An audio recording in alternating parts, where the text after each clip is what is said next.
what do you do when the people closest to you don't support your growth, right? Most common question ever. The reason it's so common is because when you change who you're being, I didn't believe I could make money. I had a lifetime of proof that I sucked at it, but I was done being broke. I think you gotta have a dream. The School of Greatness. Really? Yeah. Please welcome Lewis Howes. What do you think are some of the shocking habits that really successful people in different aspects of life apply, that maybe you wouldn't think they apply, but it's something more shocking? You know, I'll personally, the thing that shocked me the most when I started out was the habit of belief and the habit of speech. What do you mean by those two?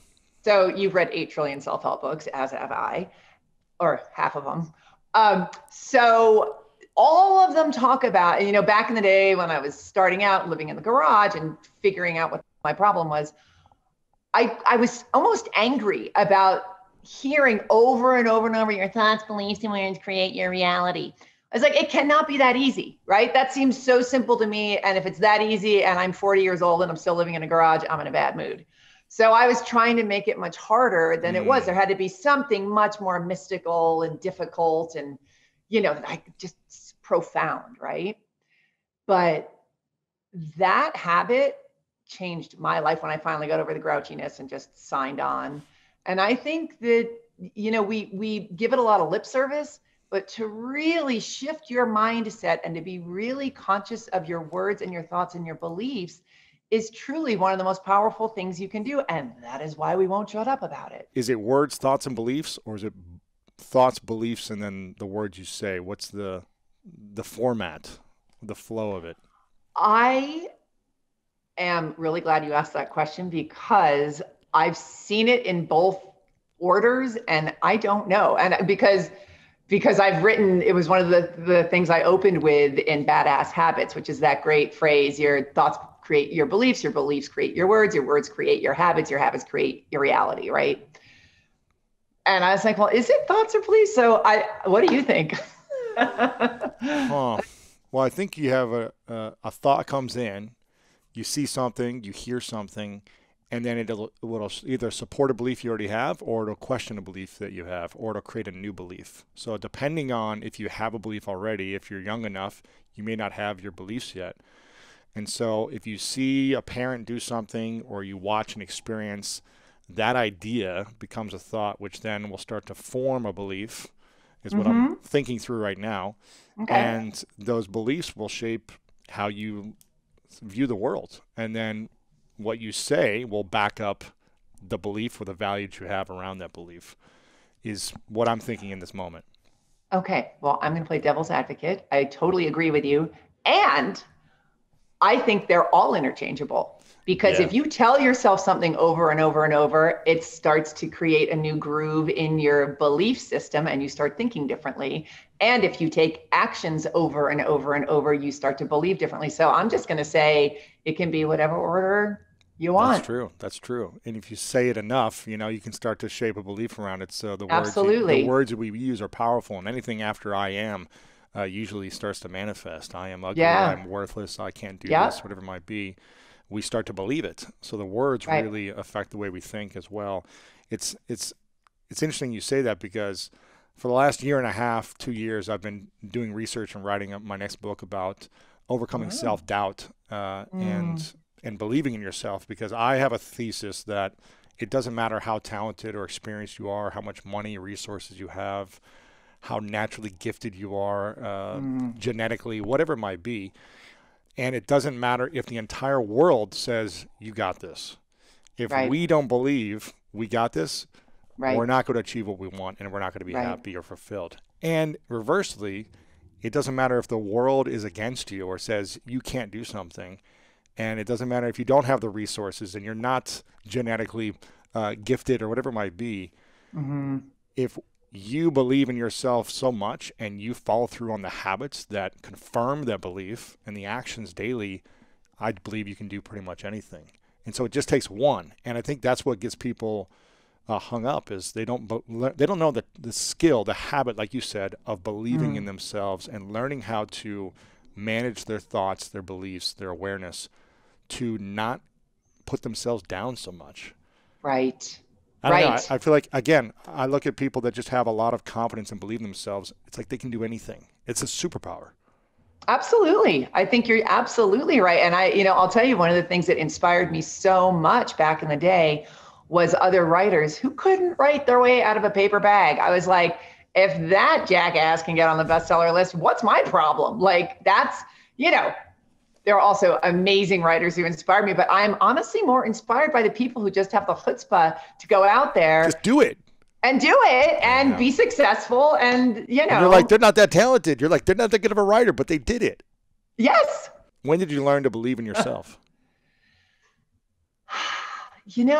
It's interesting. I think I believe in myself in a lot of areas, and I don't believe in myself in a lot of areas. So I think that we're all, we're complicated creatures. And, but I've always had, I don't know, just, I've always, if I get excited about something, I'm pretty unstoppable. And I've always been that way. I talked my way into college. I was making films when I was like 7, just sort of winging things when I was, when I really didn't know what the hell I was doing. But I know there's other places I just fall flat on my face. Sure. But yeah. But the excitement around it sounds like when you're excited about something, then you start to believe, okay, I can figure this out. And honestly, I think, and this is something that I really stress in my work, is that it's the emotional aspect of everything that's honestly even more important than the belief at the beginning. Because I believe if you're excited about something, so for example, with my whole money making stuff, like, that was my big hurdle that I got over that sort of sent me on this trajectory of self-helpery. I didn't believe I could make money. I had a lifetime of proof that I sucked at it. But I was done being broke, and I really was just unavailable for it anymore. So even though I didn't know how I was going to get there, even though I'm probably going to contradict myself right now, but even though I had proof that I couldn't do it, and that I was terrified I couldn't do it, and that I actually thought it was wrong to do it in some way, shape, or form, I was really excited to do it. Being broke is so boring. And I knew deep down that, like, as my one and only time on planet Earth as Jen Sincero, living in a garage, driving around in a car with no grill, was not what I'm here for. So I do think I must have had some seed of belief. I don't think I had a lot of access to it, but I was honestly more excited about it. So that's what got me on the trajectory, being like, I don't care. I don't care how much proof I have. I don't care how much fun my family is going to make of me. I don't care how wrong it is to focus on making money. I'm going to go do it because I'm excited about it. So I started with that. And then I took the actions and I did all the thoughts, beliefs, words, habits, and all the stuff that they say to do. And slowly my belief started getting bigger and bigger and bigger. Yeah, it sounds like sometimes we need to go through years or decades of pain and frustration to get us finally saying, you know what? I'm excited to never experience that anymore. Enough is enough. I'm ready to figure this out. I'm ready to overcome my excuses that I've been saying for decades. And so what did you learn through kind of this scarcity mindset of I can't make money, or I don't know how to do this, or I don't have the skills to people to pay me more than what I'm making right now? What were the skills that you developed in order to create financial abundance for yourself? First of all, becoming aware of what my stories were. So that was a very important first step, and also owning that it was my fault, that it was that I was in control and that I had created it, instead of being like, well, you can't make money as a writer, and it's not okay to make money. Rich people are gross. Those were all things that I decided. I have this whole theory that it's not original, but reality is make believe. It's whatever you make yourself believe. So if you can make yourself believe that, why not make yourself believe something awesome? That's true. So taking responsibility for my thoughts, beliefs, words, and actions, and then changing them and doing whatever it took to change them. And that was really the big thing, was doing whatever it took. And this is so critical. And this is where I think a lot of us sneak our way out of changing our lives, is that we pretend we're working really hard, we're doing whatever it takes, which is what I was pretending. until it gets too hard, too expensive, too risky that you're going to look like an idiot. Doing whatever it takes means scaring the crap out of yourself most of the time. Yeah. So a lot of us are available up to a certain point, and then we back down, and we have a long list of excellent excuses as to why we can't be to or have the next step, right? So one of the other major steps I took was hiring a coach. And this was, over a decade ago, when coaches, what the hell was a coach? Like, do you have a degree? Who the hell are you? But I, heard this coach speaking on stage, and it was as if she was reading my mail, like speaking right to me. And she was helping women entrepreneurs with their finances specifically. And I was just like, and her fee was 1/3 of my annual income at the time. Wow. And for the year, her coaching. Yeah, I don't even know if it was a year. No, I don't even think it was a year. 3 to 6 months or something. Yeah. And for me, that was like so irresponsible, right? And impossible. And I had a long list of extremely, respectable excuses as to why I shouldn't pay her that money. And because I wasn't screwing around, and because I had really made the decision instead of just wanting to change, I looked to, how am I going to pay her this money instead of all the reasons why I shouldn't? And that's your thoughts, beliefs, and words right there. So that's why it is so transformative to get a handle on those. Curious about this. Do you think it's more important to make the investment in something that scares you? Is that action more powerful than the actual learning that you get from the 3 months, 6 months, weekend workshop, coaching, whatever it might be? Which one is more valuable? Taking the risk and saying, I'm investing in something that I don't know, that I need to know because I'm sick and tired of feeling this way, and here's the money.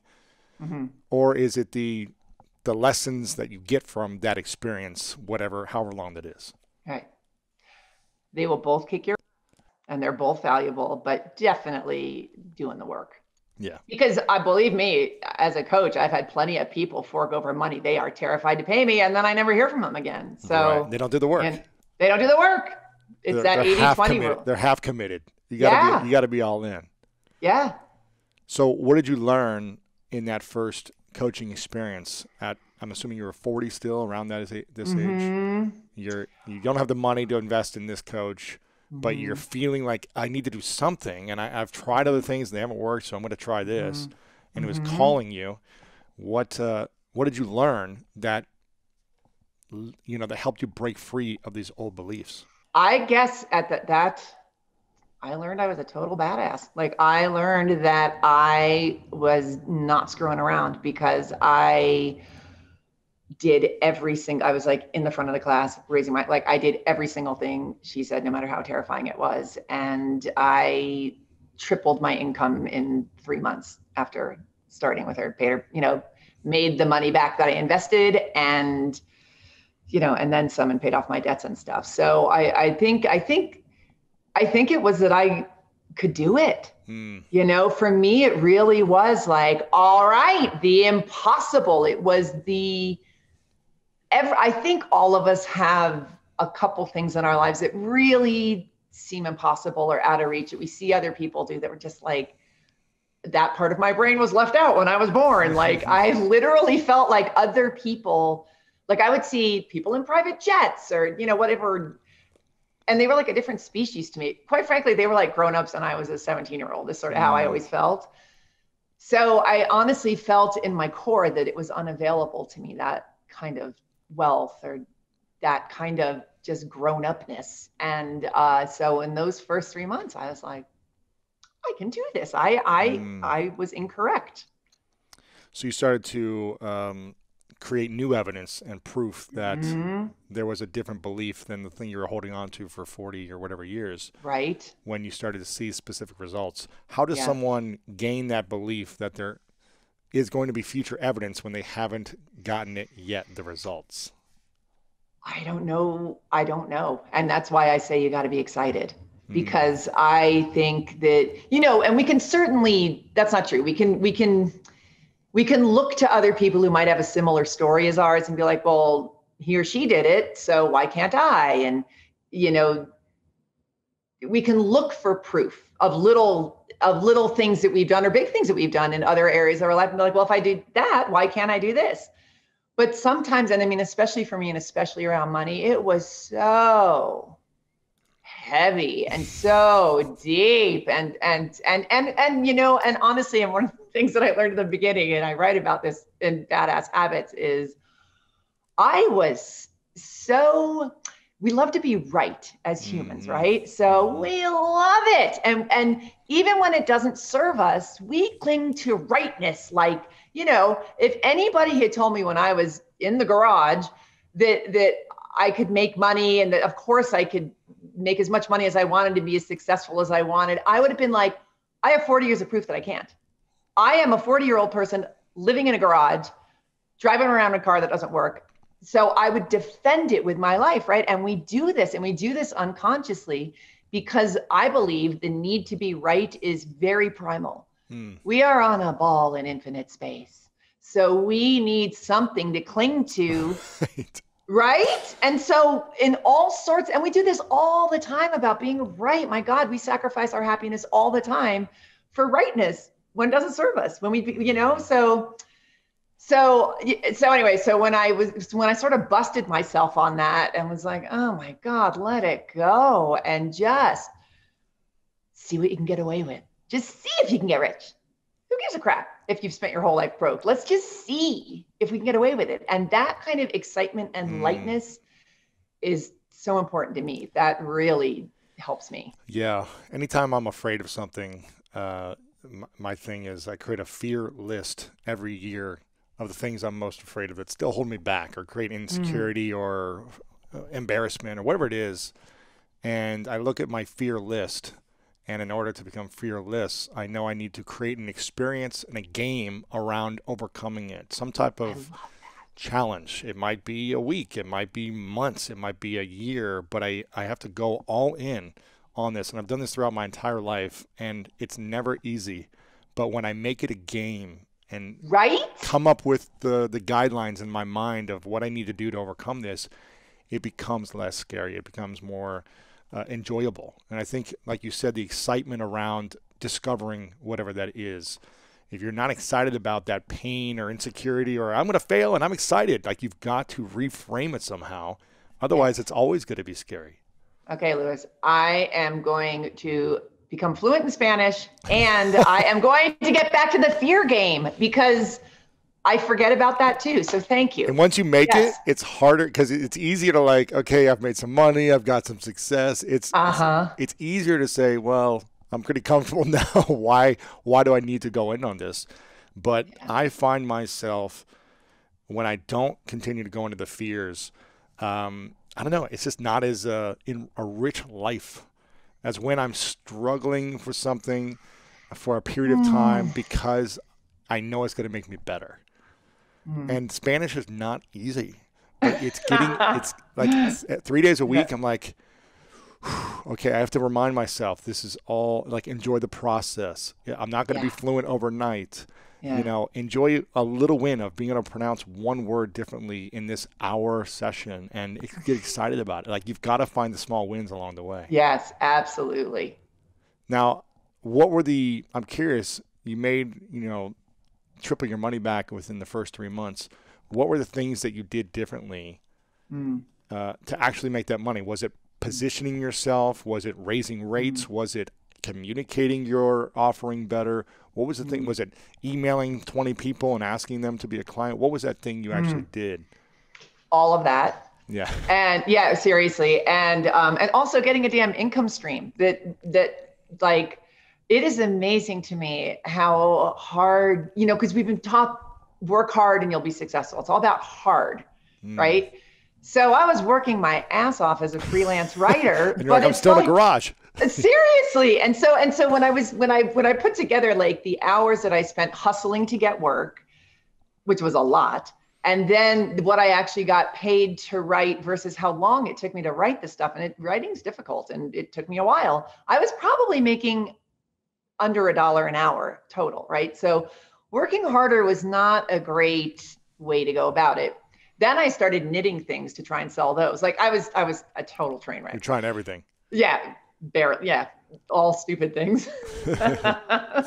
And then honestly working with this coach, and one of the things that she had me do was set up an online business. And I knew nothing about online marketing. I, of course, thought it was beyond cheesy and, snake oil salesy. And I was in a punk band and I was super cool and I wasn't going to do that.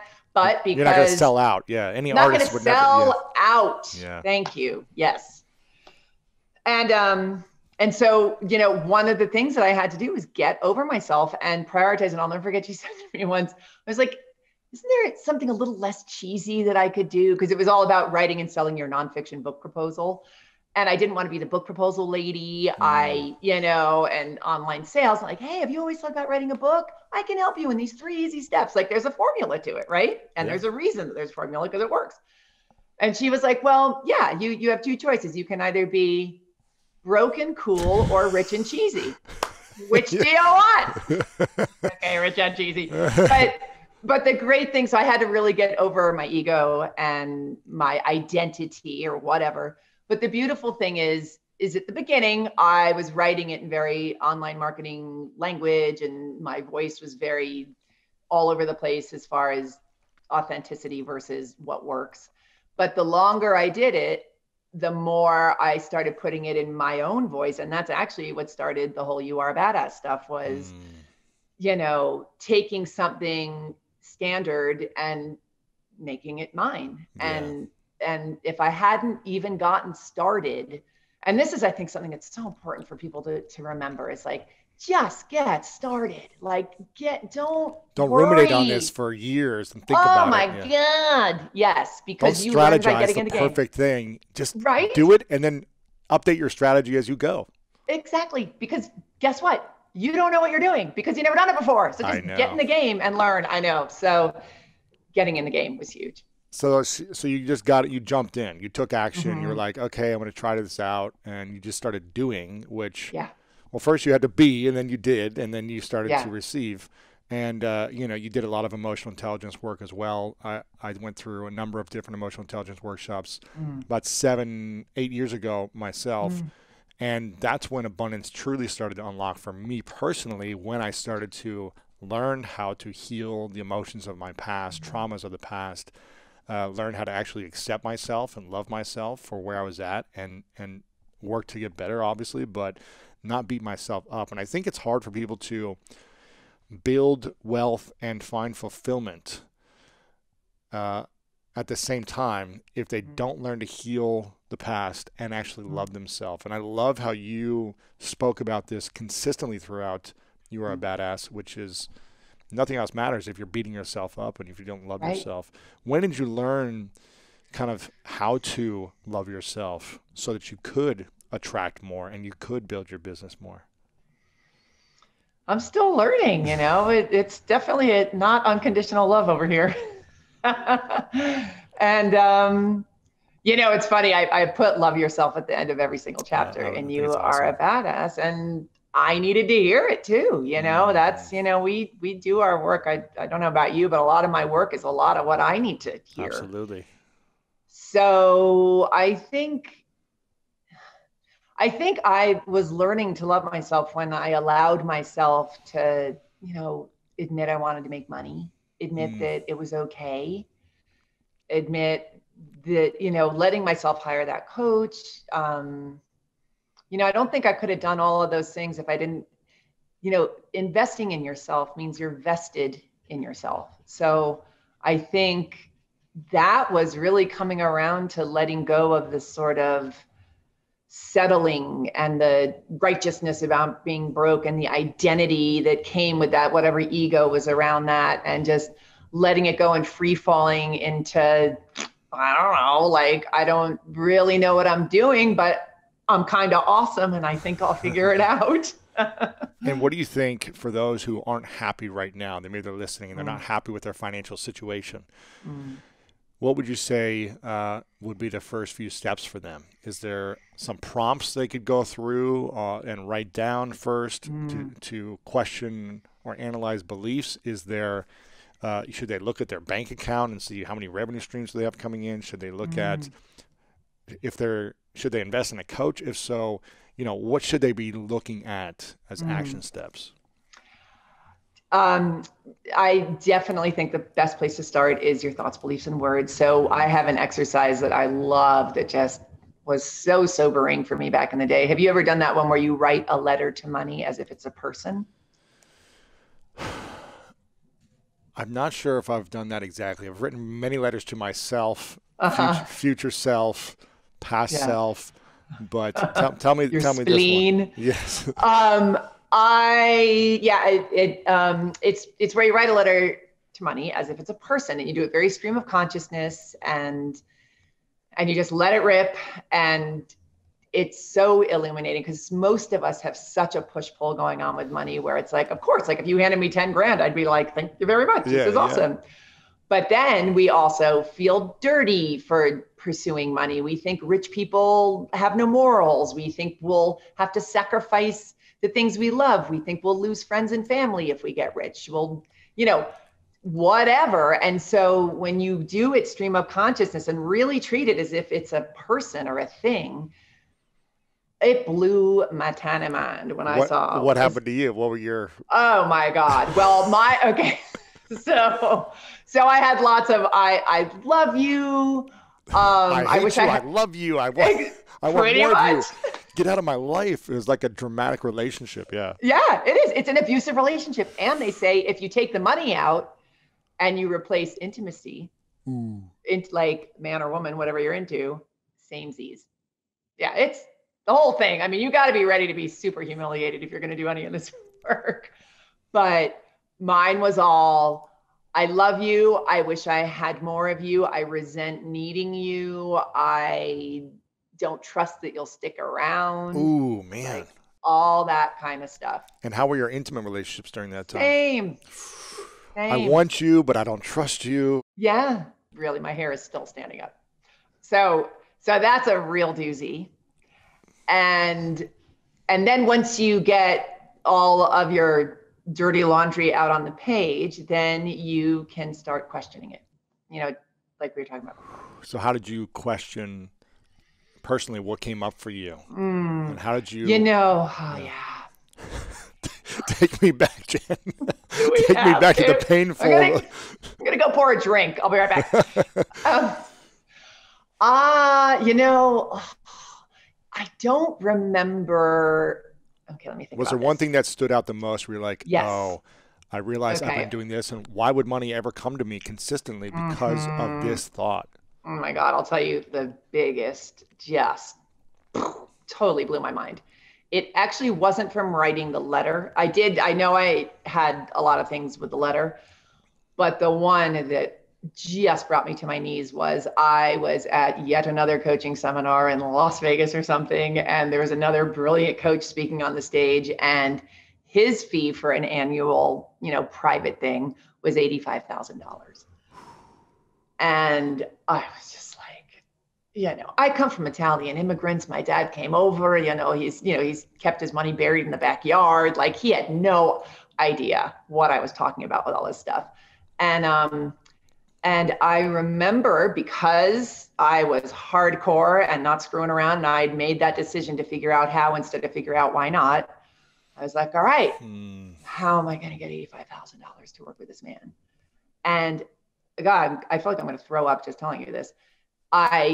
The thought of that, like opening myself up to that possibility. I mean, that's house money. That's like as irresponsible as it gets, right? Yeah. And the fact, just the mere act of opening myself up to that and making myself available to be somebody who would find 85,000. And saying, if it were possible, how would I do it? Yeah. And so what did you Oh discover? my God. Okay. I actually get a lot of my information through like quick visual visions. Mm-hmm. And I had this image of my dad, who's so sweet and not the best at showing intimacy, but he loved me to death. And the way that he would show me was by giving me a 20 or helping me with my rent that month or whatever. It was always through money is how he showed affection. And I had this image of him in his little yellow V-neck sweater, which I have now made kind of famous, but with his hands in his pockets, looking at his feet, so sad, because if I got rich, I wouldn't need him anymore. Ooh. And that's what was holding me back. Really? It was like, I literally, that vision like had slime on it. It's like I dredged it up from the bottom of my emotional swamp. Like it was so profound for me. It really blew my mind, and it changed a lot of stuff for me moving forward. So when you came to realize that, this was all just unconscious. You weren't even thinking about it before, but you knew that's how you got love, and he was able to express love in that form by helping in some way, financially or something like that. So when you realized that, did you address him about it, or was it more about you addressing it with yourself and letting it go and realizing that he's still going to love you even if it's not through that way? What was that process like? It was awesome. I started visualizing him being really proud of me, which he totally was, and being happy for me and feeling relief that I wasn't going to be, living in a gutter next week. And this was the biggest part for me, which I cannot believe I was able to do, because I have issues around this with my dad, but I still let him give me money. Because in the old days, I was like, you don't see who I am. I just told you I got $1 million for a book deal. Like, you're not listening to me. But it's all he knew how to do. So I would tell him all of my great successes. And at the end of the conversation, he'd always be like, well, you need some money. You need $100. And I'd be like, sure, Dad, that'd be great. And it made him really happy. I was psyched to get $100. Yeah, of course. And it really healed our relationship. It was amazing on so many levels. And I think this is common for a lot of people. I think a lot of people don't realize that what's holding them back is they don't want to outshine their parents in some way. Yeah, or their siblings, or it's abandonment. Family. It's abandonment. It's hard when you're like, I think there's a lesson in the 48 Laws of Power by Robert Greene. I think it's maybe in that book, which is not saying we should live by this book, because it's more about strategies of like war and power, but there's some good lessons. There's some amazing lessons in there. And one of them is, I think it's never outshine your mentors. Like, always pay respect. Like, you can do greater things, but make sure you're always paying respect to your mentors and not like belittling them once you surpass them type of thing. God. And so I think it's a figuring out how do we continue to let our star shine bright, but also continue to elevate the mentors that were there before us, and give them the honor and respect. Oh yeah. You're able to heal that, you feel like, from that process of just discovery and awareness? Yeah. Yeah. And it was so fun after that, like seeing how much joy it gave him to give me money. I was like, oh my God, that's so dear. So you didn't stop receiving money, even though you didn't, from him, even though you were like, I don't need to feel loved and I don't need the money anymore. You didn't stop it because it allowed him to express his feelings and emotions and love for you, right? How much of a sacrifice is that for me? I mean, big whoop-de-doo. So it's just all he knew, so. That's beautiful. What were the steps on how you got the 85,000? Or is that something you invested in or no?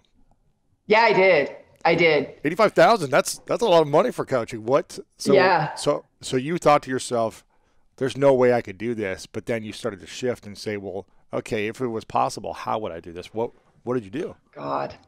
Well, I love this process. Oh my gosh. Okay, so this is why also I'm always screaming and yelling about, you have got to do stuff that scares you out of your mind. Scares you. If you are not scared, you are on the wrong track. It is so important.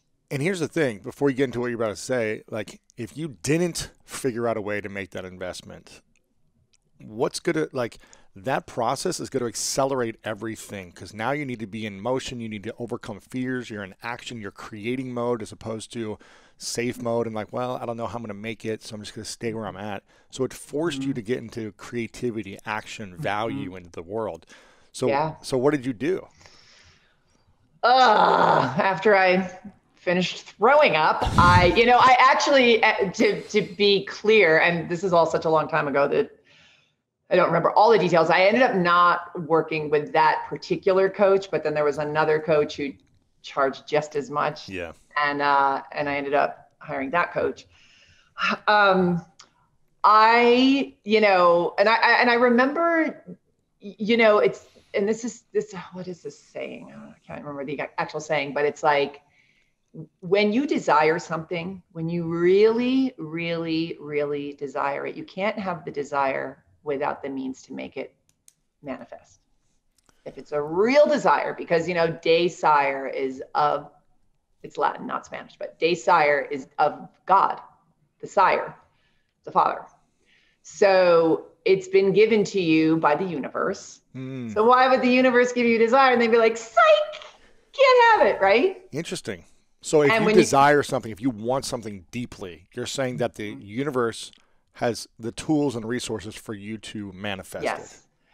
And this is going way out to the cosmos. Bring it. You literally cannot have a thought and a desire without the manifestation of, without whatever it is already in existence, because they are one and the same. Because time and space are not real and blah, blah, blah. I don't really understand it, but I've read it. Have you ever read The Science of Getting Rich by Wallace Wattles? No, but that's what I think Rhonda Byrne read and and created The Secret from. I think it was that book was the... Okay, first of all, it's like this thick. It's so short, you'll love it. Okay. The Science of Getting Rich, is that what it is? The Science of Getting Rich by Wallace Wattles. I've read it 600,000 times. That was my go-to. I loved it. And there's a line that I used to have memorized. What you think is to think the truth, regardless of your environment or something like that. What you think is to think the truth. So what you think is the truth, regardless of your surroundings. And it really goes into the fact that the universe is a thinking substance. And when you impress your thoughts into it, it makes, and it like, it's almost like it's a giant gooey blob. And so the process of investing in that $75,000 or $85,000, what were the action steps on how you were able to think, okay, how do I do this? I don't have the resources. I don't have the money. Right. What were the process of thinking, acting, creating value, and attracting that money to invest in it? So what I did was I really looked through everything I could sell, and my, really it was, and then I was selling my car, my cat, everything. Yes, literally my knitted things. And then I was like, I'm going to have to borrow it from somebody, and I'm going to have to ask somebody for it. And I'm not going to say who I went to because they asked me not to, but I had somebody in my life who really believed in me, who was much older, who didn't know anything, who totally thought this coaching stuff was malarkey and very old school. But I knew they had money, and I knew they really believed in me. So I got on a plane the next day. I called them and I was like, I'm going to be there tomorrow. So I had to buy a ticket for the next day, which was like $1,000, even in coach, which I was still flying. Yeah. And for me, that was like $1,000, but I did it because I remember, oh my God, this was such a weird moment where I was so nervous about all of it that I had a chocolate bar, and I am not an emotional eater. I have other freaky things I do, but I remember just like shoveling this chocolate bar in my mouth. Like, I'm emotional eating. This is what it feels like. And just eating this whole chocolate bar, getting on the plane the next day, flying out to see this person, and, sort of spending the day and just being like, I want you to know everything's okay. Like, there's nothing to worry about. And then asking them and just sort of explaining, like, I've been working with coaches. I have had such incredible success, and I feel like to really get to the next level of where I want to be, I really believe I need this, and I really believe in this person who can help me. And I mean, when I told them the price tag, I will never forget the look on their face. Right. Like incredulous.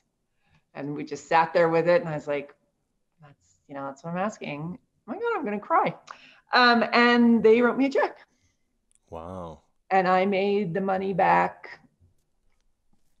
Maybe that year, like I I and I hustled. I was like, this person so believes in me. This is about not letting myself down, not letting them down, whatever. But I made it back and kept doubling my income from then on. And yeah, so I can't tell you how much I did not want to ask them for that money. It's the worst thing in the world when you don't have money for something and you ask, whether it's even a parent or a friend. It's the worst feeling. I remember when I was 23 to 27, I was broke. I was living on my sister's couch for about a year and a half during that time. And every day I felt like a bum because I wasn't paying rent for that year and a half. I wasn't paying for food. I really wasn't contributing in any way financially. And I remember every day I was mooching off my sister. I was just thinking to myself, I never want to have this feeling ever again. It's the worst feeling. Sometimes it's necessary depending on where you're at in your life, and you might need a phase of a period of time. But eventually, one of the greatest things that happened was my sister said, she was just too nice. She let me, it was supposed to be like a month. She let me stay for a year and a half. And she said, okay, Lewis, like, it's time you start paying rent. And it was the scariest thing ever, but it was also the greatest gift she gave me, because she was like, you either need to pay rent or you need to leave, because I need to find like another renter here, like whatever. And so I left. So I left because I didn't want to pay rent. And I went to my older brother. Oh my God, good thing you have a big family. And I said to him, hey, I need a place to stay. I don't have any money. And he said, okay, but my wife is saying you got to pay something. So you got to pay $250 a month. And for me, that was like, where am I going to get $250 from? But again, it was a gift, because it got me like saying, okay, I got to go find this. I got to go, like, I got to get over myself and go make that money. And I don't want to rely on like living at my brother and his wife's house every day. Yeah. Like, I need to get enough money to pay for my own apartment. So that gave me the energy and the clarity to start working and hustling. I'm curious, what were the action steps you took during that year to package or position or bring in new clients? What was the thing that allowed you to make that money back? Hustling. And again, though, not just hustling, but creating big coaching packages. Like, it's about the income stream, right? Like, if it's about money, get your ducks in a row about income streams and how and ways to make the money. So, because I was working with a coach who was at a much higher level than me, they could see what I had going for me already, what I was good at, what networking, so they, and that's the thing that's so fascinating to me, is like, coaches, God, they often cost a very lots of money, but they save you so much money because you don't spend 5 years trying to figure out stuff they can figure out in a half an hour conversation. So, figured out a couple income streams. It was more, I did a lot more private coaching from then on, where I would, get these like 6-month coaching packages. I wasn't charging $85,000 yet, but I was charging a lot. And I believe around that time is when I started writing You Are a Badass. Yeah. So, I had no idea. I got like $35,000 as an advance for that. That was not, I wasn't like, I will write it and it will be on the New York Times list. Like, you hope, but no way. You're like 35 grand. You're like, this is great. I'll take this money. Exactly. And I'll help pay off some of my debt and help me get more. And it'll be a nice piece for me to showcase my talent, and I'll bring in other clients. And exactly. It was more of a business card than anything. Well, that business card turned into helping millions of people. So I'm glad you wrote the business card. I'm curious. A friend of mine, Dean Graziosi, who's a brilliant entrepreneur and coach, he says that you pay attention to what you pay for.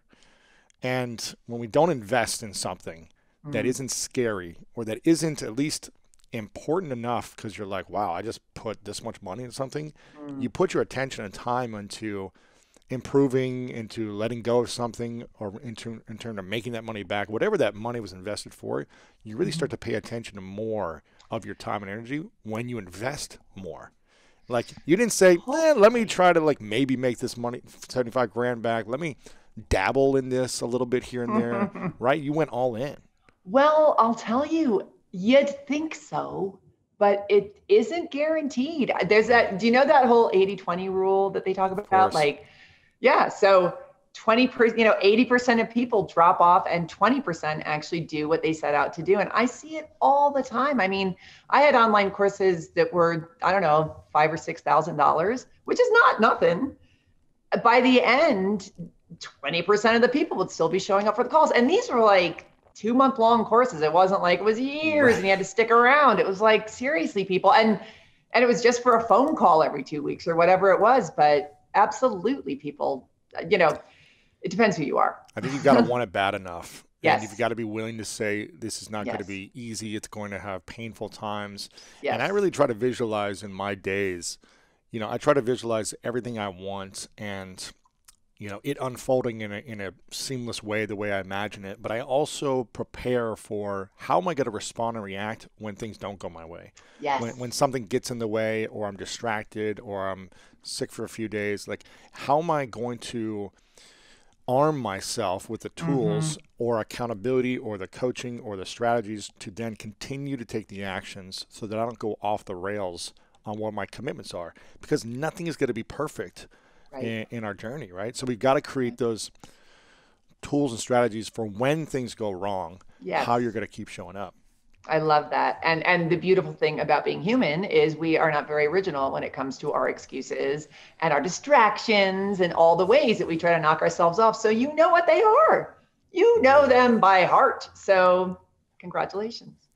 Exactly. Yeah. How do you think we actually make these habits stick? When we invest in a $5,000 course and it's only a couple months, but after 3 weeks we lose excitement. Right. On whatever it is, our health, our relationships, our finances. How do we actually get these things to stick? Mm. Well, one of the things that, one of the most important things I think is keeping that excitement up, because it really is about staying connected to it and realizing that it's worth it when it gets sucky. Because as you said, it is going to. Don't be surprised that it gets sucky, because it's going to. So I always talk about going to the spiritual gym, which is, mindset and excitement are muscles. And like any other muscle, you don't get to go to the gym and get in shape and then stop going to the gym because now you're in shape. You have to continuously work it out. So the spiritual gym is constantly reading self-help books, constantly listening to inspirational speakers, meditating, listening to music that totally pumps you up, walking around in nature, having a mastermind partner, getting a coach.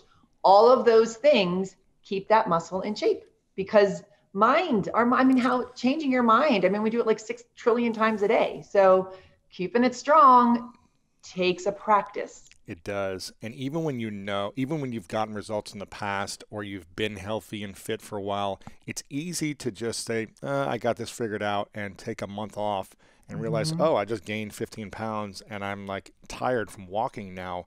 It's a consistent thing you've got to do. I know from experience, it's a consistent thing you've got to do, is to pay attention to things that matter, that you're excited about, that you want. And you can't really take time off on habits to support you in accomplishing your goals. You can relax and take, vacations, and you can take moments and things like that. But in order to really continue to grow, you've got to keep putting in the work. Absolutely. From my And I experience. think, absolutely. And I think also with habits, getting into the habit of the habit is really important, where, so let's say you're working out every day and you go to the gym for an hour and a half. There are going to be days when it is the last thing you want to do, but if you can just drag yourself there, and even if you just stay for 10 minutes, you're still in the habit of going to the gym. You're still a person, you still identify as somebody who works out. So that's great if you can just get into the habit of the habit.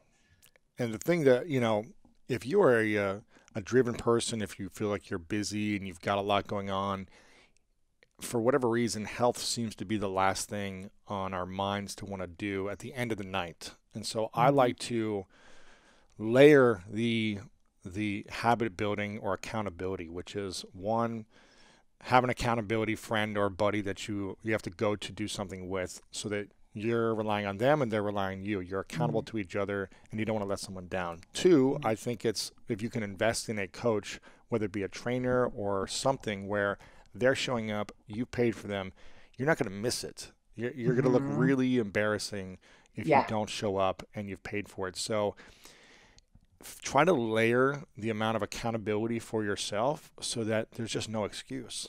And it's going to cost money and it's going to take energy and effort, but that's what's going to keep you healthy and abundant and growing. So that's what I try to do. I have coaches with every area of my life, from relationships to meditation to business to my fitness.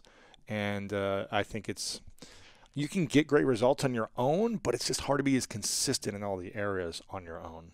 I love that. That's so smart. And I love, you just made me think like just the layering of the accountability. It's almost like there's categories. There's like financial, humiliation, right? Like everything, just accountability, everything. Yeah. And I think, and again, I think about this a lot where I'm like, I do pretty well, like on my own. I can get good results. I can accomplish my goals. I can stay pretty fit. Like I have good relationships.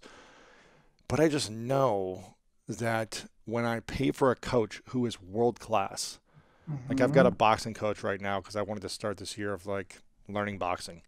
And I've been running a lot during the pandemic, and all I do is run. There's no gyms open here in LA, so it's like I was like, I want to mix it up and be more athletic. And I was like, okay, I could go to a boxing gym class. There are outdoor classes with masks and everything. I could go to a class and pay $25. And there will be coaches there and a group of people. I can do that, and I'm going to get a good workout. Or I can go to a one-on-one private lesson and pay a lot from someone who's an Olympic medalist, and it'll accelerate the process so much faster. Right. And it's going to commit me to wanting to be healthier in between so that I have more energy during that class. Right. It's like the different levels of layering the opportunity for you to succeed, as opposed to just say, okay, I put it in my calendar that I'm going to work out 3 days a week. Like you're going to miss one of those days probably because life happens and you're not feeling good. It's like you've got to stack the opportunities in your favor. I don't know. Yes. This is what I've learned as an athlete from my entire life. It's like you've got to have a coach there watching you. Otherwise, how are you going to hold yourself accountable? Olympic athletes have coaches. Why do we think we can do it without them? Yeah, you know what I mean? They can't get there on their own. Right. Yeah. I'm curious, what are a few things that you think rich people do that poor people don't do? Some of the habits, the mindset or the habits. All right. The ones that have actually made their own wealth, not the ones that just like given the wealth to them. Right. I think they invest in themselves over and over again, like you just said. I think they watch their minds, their thoughts, beliefs, and words, and they speak with very serious intention. They continuously educate themselves. They focus on making money. And that is such a big deal because money is the most loaded topic we've got going on. I mean, I really think it's more loaded than sex and religion. And when I've written about all of it and I feel like, wow, money, they don't hold a candle to money. Think about it. If you tell people like, you know what, this year I am going to get so rich. I am just going to focus on making tons of money, as much money as I can. Instantly, people's thoughts go to, you're going to do things that are bad and amoral to make that money. We instantly go there, don't we? Why? What do you think is the belief that has shaped that in our minds? I would love to know, because it's so, there's got to be, I don't know, some sort of conspiracy theory around like controlling people so they think money is bad so they don't get too much power. I don't know. I have no idea. But yeah, maybe it is, because I feel like that's what it's about with religion and sex. So it's probably about mind control somehow, or keep the masses down. I don't know. Like you said, it was hard living in the garage and not making much money. It's hard being a human being with money as well. There's still challenges that come up. Of course. But I tell you what, it's a lot more enjoyable to have problems with money than to have problems without money. Absolutely. And so when people are like, money can't buy happiness, I'm like, yeah, I mean, you can certainly be unhappy with money, certainly, but it's so much easier. Money just gives you options and freedom. Yeah. I love options and freedom. Options and freedom make me happy. Yeah, you still have to heal your past. You still have Absolutely. to learn how to manage your emotions. You still have to deal with people you don't want to deal with. You still have problems, conflict, challenges, different problems that may come, which is people wanting to take advantage of whatever it might be, that you need to overcome different things. But it's definitely much more enjoyable than needing to rely on my sister or brother to live for a few years and feel like I can't buy my own food. Like, at least, I can pay for food. I still have relationship challenges. I still have health challenges that I need to overcome. But at least I can pay for things. Yes. Oh, it's so nice. If you're going to be going through a life that is challenging, you might as well learn to make money to try to minimize some of those challenges the best you can, right? Absolutely. I mean, we live in a reality that relies on money for everything. Like, it's a tool. It is the tool of exchange. So why wouldn't you want enough to make it easy to live, And when someone who you think is, if they're terrible at sticking with their habits, what do you think is a practice they could do to start with small habits to get started, whether it's around money or just a habit in general that they always break? I start out I give a 21-day course in the habits book, and the first day is about getting a mantra in place. Yeah, because, as you know, I'm a fan of this. Yeah. Why is mantra so valuable, and what is the mantra that you use? Well, so the thoughts, beliefs, and words, and they're so valuable because we were talking earlier about we want to be right. So we love being right. And our words reinforce our rightness. So whatever our thoughts and beliefs are, our words are sort of building a foundation of a reality, right? They are the building blocks of our realities. So, for example, when I was living in the garage, my mantra was, I can't afford it. I said I can't afford it 600 times a day. And so when I decided I was going to get rich, I was like, perhaps I should ditch the old I can't afford it and come up with a new mantra. So, of course, the first step is awareness. And then to write the new mantra, you have to go deep into what your what I can't afford it was protecting me from, what my fears were around being able to afford it. So I did a ton of work, and I break it down in the book because it is it's much too involved to go into here, but my new mantra ended up being money flows to me easily and freely.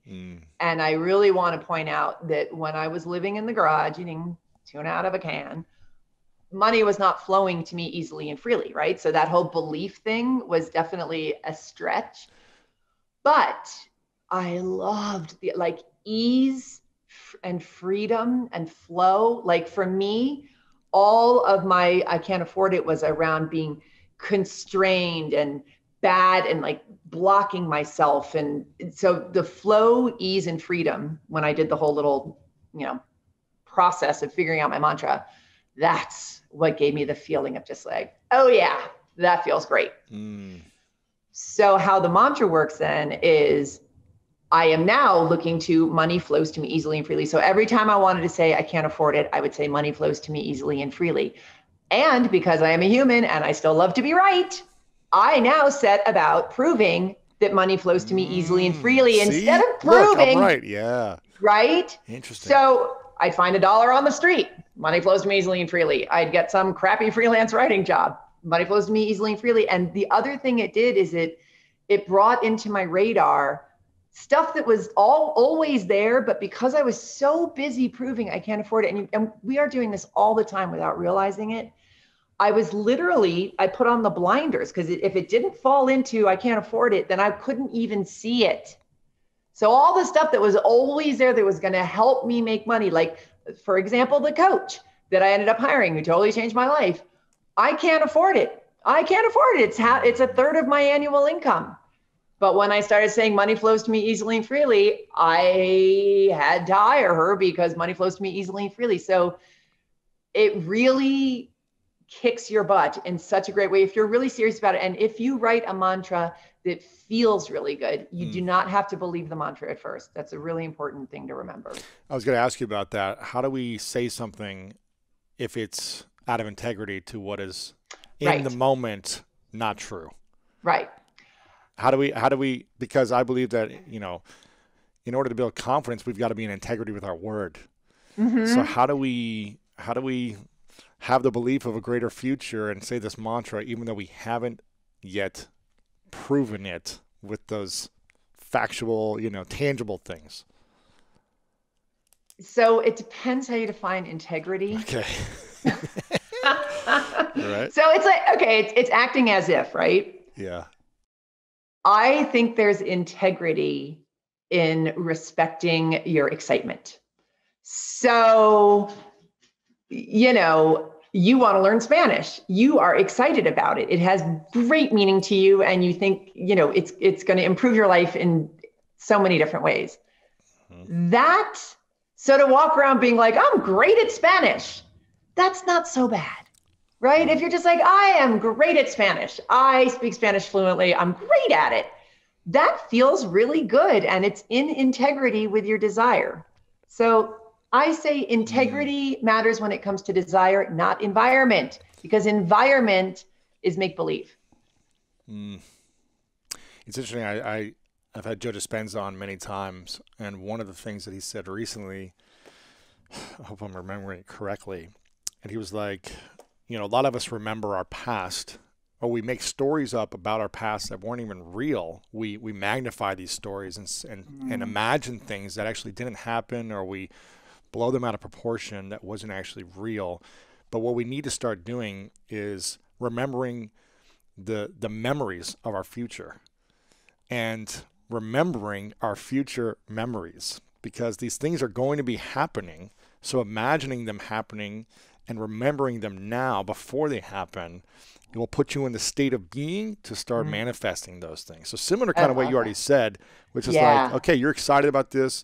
You're desiring this thing, you're imagining it happening in the future, and speaking as if it's happened in the future now is just bringing you closer to that thing that you want. So I think it's interesting. I never heard someone really say it that way, remembering the memories of your future. But if we are if we're really, I believe that we're infinite. There's no beginning and end in time-wise. And in a spiritual world, and if something's already, it's going to happen, then you've got that experience. You can just connect to that experience that's happening in the future. So, I don't know. We're getting out here a little bit now, but what do you think is the thing that holds people back the most? Is it the desire to be right about beliefs? Mm-hmm. Is it the affection or the things that they gain by being stuck in this situation, whether it be someone giving them attention or whatever it may be? What do you think that is the thing that holds us back the most from actually having everything we want and being fulfilled? Gosh, those are biggies that you just said. I think it's the school of greatness, Jen. It's not the school of average, I think I'm going to go with abandonment, Bob, for 1,000. I'm going to say abandonment. Being abandoned. The fear of being abandoned? The fear of being abandoned. So I think on a very primal level, especially as babies, if we are abandoned, we die. And being rejected is about being abandoned. Changing your identity, which you have to do in order to change who you're being, right? So the fear of that is abandonment. If you change who you are, the people who love you for who you are right now, and this is honestly, I have yet to do a talk and a Q&A where the question does not come up, where somebody says, what do you do when the people closest to you don't support your growth, right? Most common question ever. The reason it's so common is because when you change who you're being, the people you love are at the greatest risk, right? So Joe Schmo down the street, when you're like, hey, I'm going to quit my job and open up a restaurant, your mother might tell you how risky it is, how restaurants, 1 out of 10 restaurants succeed, and your friends will make fun of you because now you're, think you're Mr. Big Stuff or whatever, but Joe Schmo down the street's like, rock on. And you're like, why is Joe Schmo all happy for me when the people who allegedly love me are dragging me down. And it's because subconsciously, mostly, they're afraid that you're going to change and they're going to lose you. And you're basically killing off your old identity, is who's the person they love, right? And they also, this is also part of it, they're no longer right. And they love to be right. They are right about who you are. And if that changes, and they also love to be right about the fact that you can't do something like that. That's risky and scary. So it's just a mess. But the bottom line is a lot of people they'll stay small. They won't go after their hopes and dreams because they don't want to risk losing the people closest to them. This is so true. Everything you're saying, I resonate with so deeply. I believe that we have three main fears that hold us back from being great: the fear of failure, the fear of success, and the fear of judgment or other people's opinions. And when I, on my last book tour 4 years ago, I would ask people this question. I was like, how many of you are afraid to fail? And, a lot of people would raise their hand in the room, half the people in the room or whatever. And then I'd say, how many of you are afraid of success? And I would see just as many people raise their hand who said they're afraid of success.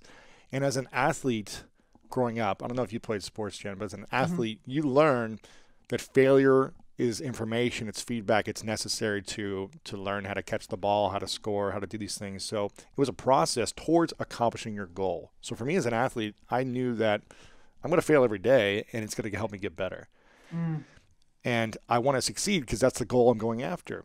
But when I would ask people, I was like, why are you afraid of success? And they were like, because then my family may disown me, or they won't accept me, or they'll feel like I've left them, or we see things like whatever it may be. And so people play small, like you said, which I think is sad, because there's so much light that each one of us have, and there's so many opportunities that we could create, but we hold ourselves back in fear of losing people, of outshining people, of their opinions of us. And I think you're right about this fear of rejection and abandonment, because when we are changing and evolving, our identity shifts, like you said. Yeah. And it doesn't serve anybody, because yes, you will definitely lose people. I am sure you have lost some people on your journey. So many. Me too. And I've kept so many. I mean, then the friends I've kept. And I've gained new friends. Right. So hallelujah. And how great. I mean, I never would have met all the new people I met. And I've helped a lot of my friends just by example raise their own stakes and change their own lives. And I've been able to help them more because I've helped myself, and now I can offer them a helping hand up. So staying small really serves nobody. And what I'm hearing you say is we almost need to be in constant kill mode of our past identity that doesn't support us in the desire we have to become something greater. We're always having to kill something off of a belief or an idea that we've held on to in order to accomplish something. Is that right? Yeah, absolutely. Yeah. So that's it. And it's scary to kill that off, because that's so scary. You're used to that, makes you feel comfortable. Life. Yeah. That's the comfort zone. And it's so funny. And I think it's so weird that we call it the comfort zone, because it's not comfortable. Living in the garage was not comfortable.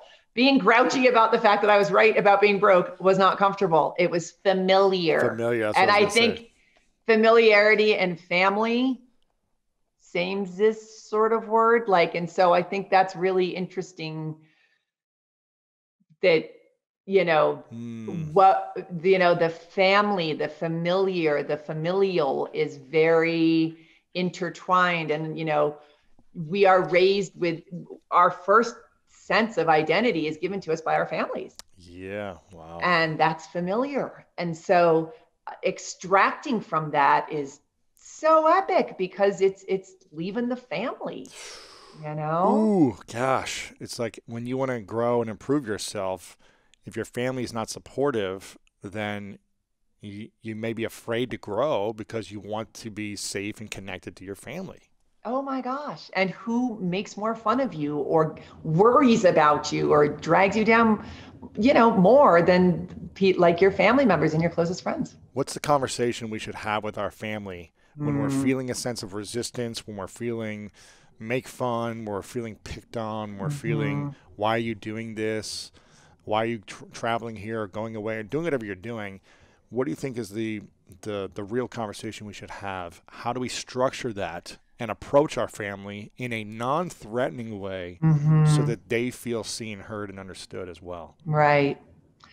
I think it really is, as always, taking the responsibility and talking about how you feel, not how they should feel or what they should do. And just being like, I am so excited about this. I'm terrified, but it's so important to me. And you mean the world to me. And having your support would be amazing. Yeah, I mean, what else? That. And what if they say, we don't support this vision of your life. It doesn't fit in with our values and our beliefs, and we think it's wrong, Jen. If you do this, you're disrespecting the family, and we won't be supporting you financially anymore. You're not welcome in this house anymore. Then they've made you've made your decision. I'm not going to live my life. I'm not going to not be who I truly am because somebody else doesn't approve. That's tough though, when people have to make a choice whether they go live an authentic desire and go after a dream, or go after being in a relationship that people don't approve of, whatever it may be, to risk potentially losing connection with family. I agree. And it's also really difficult to live an inauthentic life. Absolutely. And to stay shrunk. And diminish your desires and your dreams and bury them in a graveyard. God. Yeah, exactly. And then also to be super resentful of the jerks who said they weren't going to support you in the first. So then what's that relationship like? Like, you're not doing anything that's fun for you because you don't want mom to be mad at you. And I think you and mom are not going to be getting along that great. I know. And I think I think there's this, I'm a big believer that family is very important, and it's, one of, if not the most important thing, is having great family relationships and dynamics and the importance of it.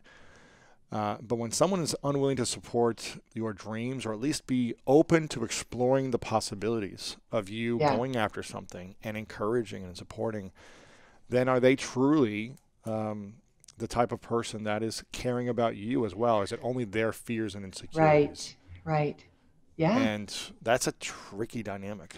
It's tricky. And so that's why, success is not for weenies. You've really, and here's the other thing too, though, that I find a lot when it really is, and especially with family. I mean, I certainly have had my back and forths, but I find time is a wonderful thing. And so out of the gate, they may not be on board, but through time and through seeing you blossom and through seeing that they're not losing out on anything and seeing that it actually is better, give it some time. I think giving people time to grow and wake up is really important.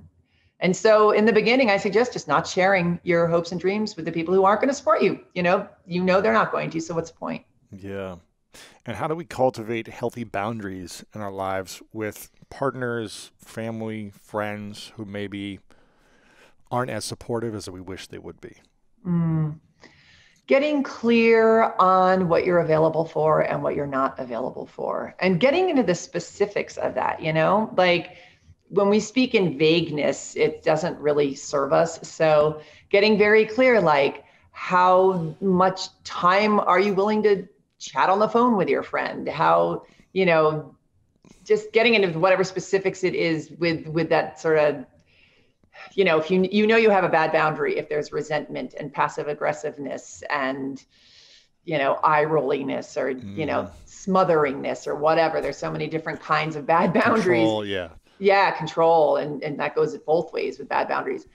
Sort of figuring out where the itchy, scratchy parts of your life are, and that's how you know where you need a boundary set. And so then being clear about time and energy and vocabulary and, how you want to be spoken to, how you want to be treated, how you want to be touched, get clear. Those things all have very specific aspects to them. So getting clear with what you're comfortable with and finding a nice way to articulate them is how you set your boundary. And what would you say is the greatest challenge you're faced with in your life right now whether it be the habit the bad habit you've yet to break, or the one you need to build, or the insecurity or challenge you have yet to fully accept, embrace, and overcome? Oh boy, there's so many to choose from. I feel like right now, one of the biggest is, and it's funny, I don't think of it as a challenge. I'm excited to do it, to figure out what I want to do next. Because you've written, what, 3 or 4 big books now? Six. Yeah, six? It's my Yeah, sixth book. And I'm excited. I mean, my God, thank you. I'm so grateful that it's a quality problem. But just really feeling like getting clear about what I want to put my energy into next. Because I really,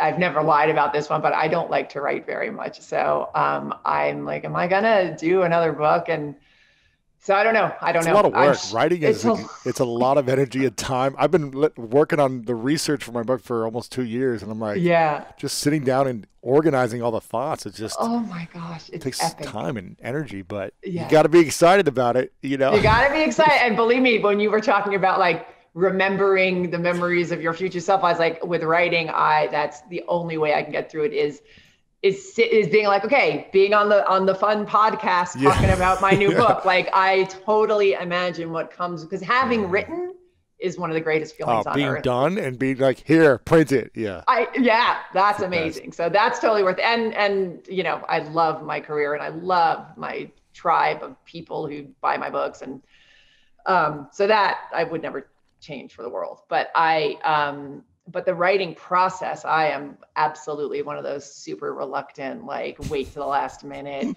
drama. None of my friends will answer the phone when I'm writing a book. So yeah, I think figuring out what I want to do next, and I'm also not going to worry about it. Like, I'm also I just finished my book, and we're in a pandemic, so I'm like, I'm going to do puzzles next. That's my big goal. Play some guitar and hang out with your dog. Yeah, exactly. What do you think are 3 skills that every person should learn to master who are trying to create abundance financially? Self-awareness. What does that mean? What does self-awareness mean to you? Becoming aware of your beliefs, thoughts, and words. Becoming aware, taking responsibility for the stories you're creating. Surrounding yourself with greatness. Really putting yourself in situations that are going to stretch you, hanging out with people who inspire you and challenge you and educate you. Really, your environment is huge. We are so influenced by our environment. And then the last one is consistently scaring the crap out of yourself, doing the scary stuff. That for me has been my life. And I feel like, I'm just taking notes here. I love that you're taking I feel like I'm always learning. You got to learn. And you got to constantly remind yourself, even if I've, learned most of this or know all this already, I've always got to remind myself, this is why it's important to do this. Since I was a kid and I dealt with crippling insecurities in many different areas of my life, from the way I looked, from the way I spoke, from my teeth being crooked, to having big ears, to being one of the tallest kids in the class, to being the dumbest kids in the class based on grade card, but between not being able to read and write, all these challenges that I built more and more stories on why I was not worthy, not good enough, why girls didn't like me, whatever it is. And when I was a teenager, I started to say, like, I'm sick and tired of beating myself up constantly and feeling insecure, that I started to give myself these challenges. I started to give myself these challenges of, okay, what is my big fear right now that just makes me feel sick in my stomach? And I no longer want to have this feeling. And I would give myself these games and challenges to go all in on them and create an environment of discomfort daily until it became fun. And it's been a journey of, 25 years of doing that around many different areas of my life, from salsa dancing to talking to girls to writing a book to public speaking to learning an instrument, to learning a language, like all these things. It's nothing has been like, I feel like I'm going to be good at this, and this is easy. It's all been, this is really scary, and this is really uncomfortable. Even just opening up about shame and opening up about sexual trauma from my past, like all these things that I don't want people to know about me. When I finally went all in on my fears, that's when they started to disappear, and that's when I had more belief and confidence and control of my life, as opposed to feeling out of control and having no abilities. So I think your third point, consistently scare yourself, is the way towards freedom, towards peace, towards fulfillment, towards love and acceptance with yourself. Right. Because if you haven't overcome this fear or insecurity, then how can you love yourself? I don't know. That's a goodie. I don't know how you can love yourself if you're constantly beating yourself up about an insecurity. So you either need to say, okay, I accept this insecurity and this is just where I'm at in my life and I'm going to love myself in spite of the insecurity. Or you've got to say, I don't want to have this anymore, so I got to do something about it. So either way, you either got to just say, okay, this is where I'm at, I accept it, or I'm going to take action and then overcome it. I don't know. Is there another way that you think? I just love everything you just said so much. And I'm so impressed. I really. Oh, thanks. Yeah, I am. I mean, to really go for it, and I think, I try to, and also the thing you said about remembering is everything. You and I have been studying this stuff forever. I'm sure most of the people listening have been studying and doing the work. Remembering, it really is just about remembering all this stuff. You know it. Big whoop-de-doo. If you don't remember it, who cares? So honestly, I love that you keep talking about making it fun, like making it a challenge, making your biggest, most terrifying fear, like flying right in the face of it and making it a game. Yes. Just seeing what you can get away with. And that's, that used to be my motto, but I forgot. So I'm really grateful for you for bringing that up and the fact that you do it over and over and over.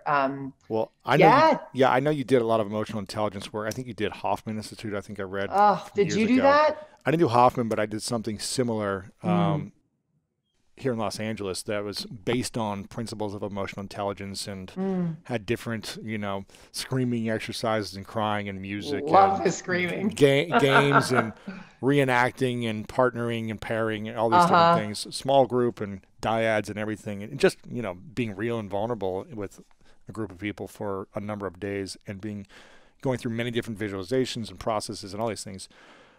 It's where I started to open up about the traumas of my past and actually started to heal being sexually abused as a kid when for 25 years I wouldn't tell a soul because I was so afraid for someone to know. But what it taught me was another level of making a game in your head around the impossible. I don't know if you guys did this in your coaching or experience around this, but we would create these stretches, which was like, okay, you're afraid to do this? Go out and in 3 hours, go ask someone for $100 or go ask for a free meal that you would never get a free meal from, and enroll people in yourself, in your vision, in something greater than your fears so that you can prove to yourself you are greater than your insecurity and your fear. And so it's like a game. It's like I don't know if you remember that paperclip game from back in like Craigslist from like 20 years ago where a guy started with a paperclip, traded his way up to a house. Do you remember this? Yeah, I do remember back that. Back in like the 90s or something. Yes. It's like he traded up and like from a paperclip to a great analogy. To a quarter and then a quarter and he bought this thing. And then it's like you trade up with nothing. You have a paperclip. You can get this on the ground for free. And then he got a house. I think it was within a year. Oh my gosh, that is a great analogy.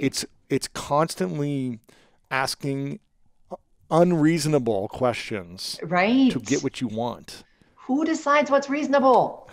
Come on, we're on a ball in infinite space. We are a ball in infinite space.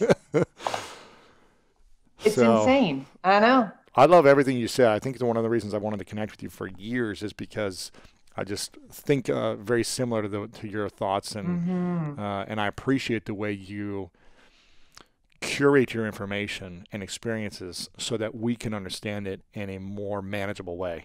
So I really want to acknowledge you, Jen, for Thank you. Putting yourself through the pain of writing these books, because I know how challenging they are and how much time and energy and insecurity and doubt and questioning and always saying, well, I forgot to put this in there.